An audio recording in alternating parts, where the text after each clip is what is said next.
بسم الله الرحمن الرحيم الحمد لله الذي أنزل الفرقان على عبده ليكون للعالمين نظيرا والصلاة والسلام على من أرسله داعيا إليه بإذنه وسراجا منيرا سلام الله عليكم ورحمة الله وبركاته.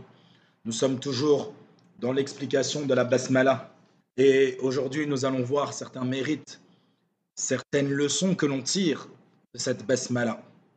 La première des leçons que l'on tire de cette basmala, c'est qu'il convient de la faire précéder à toute autre évocation et que son évocation prédomine, prévaut dans le cœur à toute autre évocation, mais également par la langue. Comme le cœur se consacre dans son adoration de la prière à Allah seul sans associé, il convient à la langue elle-même de se privatiser, de s'orienter seulement et uniquement seulement vers Allah Azza wa Jal. Également le fait d'avoir effacé le verbe lorsque tu fais la basmala et que tu fais une action, comme on l'a dit, indirectement, c'est comme si, par exemple, lorsque tu veux manger et que tu dis Bismillah, c'est comme si tu disais au nom d'Allah, je mange, au nom d'Allah, j'écris, au nom d'Allah, je chausse mes chaussures, etc., etc. Donc le fait d'avoir effacé cela nous montre que cette attestation, qui est la basmala, est plus significatif encore du fait de ne même pas avoir besoin de prononcer la chose pour laquelle on se lève. Également, parmi les fawaïd et les leçons que l'on tire, c'est que le fait de commencer par le nom d'Allah Azza wa Jal, c'est un comportement louable à avoir. Et que Allah nous a donné une révélation par la bouche de son prophète sur cette exemplarité. Allah Azza wa Jal, dans les premiers instants de la révélation, qu'est-ce qu'il a dit au prophète sallallahu alayhi wa sallam? Iqra bismi rabbika, lis par le nom de ton Seigneur. Donc ça nous montre que ceci est une recommandation même de notre Seigneur. Également, le fait de rechercher la bénédiction en précédant le nom d'Allah Azza wa Jal et le fait de spécifier la demande d'aide à Allah Azza wa Jal, gloire et pureté à lui, dans ce qu'on a l'intention d'entreprendre. Quatrième chose, le fait d'avoir évoqué sa uluhiyya par excellence, qui est le terme Allah, le nom Allah Azza wa Jal, qui englobe le fait qu'il mérite à juste titre d'être adoré.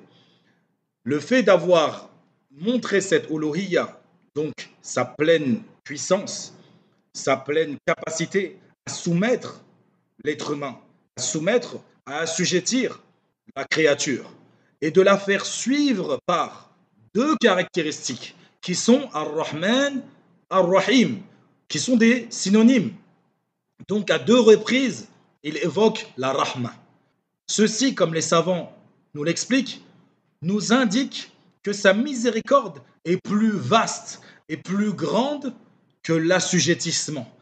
Allah Azza wa Jal, il te soumet à lui par sa miséricorde. Il t'impose par sa miséricorde. Plus que sa contrainte. Allah Azza wa Jal, sa miséricorde a pris le dessus sur sa colère, sur son châtiment. Gloire et pureté à lui. Cinquième chose, parmi les mérites que l'on tire et les leçons que l'on tire, c'est que le alif, qui est au tout début du nom ism, il a été effacé dans sa parole Bismillahir Rahmanir Rahim. Si on fait bien attention, il n'y a pas le alif. Et pourtant, dans le Coran, dans Surat Al-Alaq, il dit Iqra bismi rabbika. Et là, le alif a été maintenu. La première des raisons, c'est que la phrase Bismillah, le alif a été évoqué dans énormément de lieux et dans énormément d'endroits. Et pour faciliter, pour alléger le lecteur, elle a été effacée. Le alif a été effacé. Mais ceci, contrairement à tous les autres endroits où il y a la basmala, comme dans Surat Al-Alaq. Iqra bismi rabbika. Et la deuxième des raisons, comme est évoqué d'Al-Khalil, lorsqu'il dit que le alif a été effacé dans la parole Bismillah, car il commence la phrase. Et le sin, sakina, qui est muet, il n'est pas possible de le maintenir à ce moment-là. Donc du fait qu'il y a un B qui rentre dans le mot ism, donc à la base c'est el-ism. Quand on efface le el-ism, le sin est sakin, est muet. Et le fait qu'un B rentre, il a pris la place du alif. Et ça a donné Bismillah. Il est effacé dans l'écriture, mais il est maintenu dans la prononciation. Iqra bismi rabbika. لأن الباء لا تنوب عن الألف في هذا الموضع. Et que dans la phrase et dans la parole Iqra bismi rabbika alladhi khalaq, ici le ba ne prend pas la place du alif dans cet endroit, contrairement à Bismillah. Et d'ailleurs, les savants expliquent que si on effaçait le ba dans Iqra bismi rabbika, la signification resterait bonne. On dirait Iqra isma rabbika. Et la ma'na reste la même, la signification reste la même.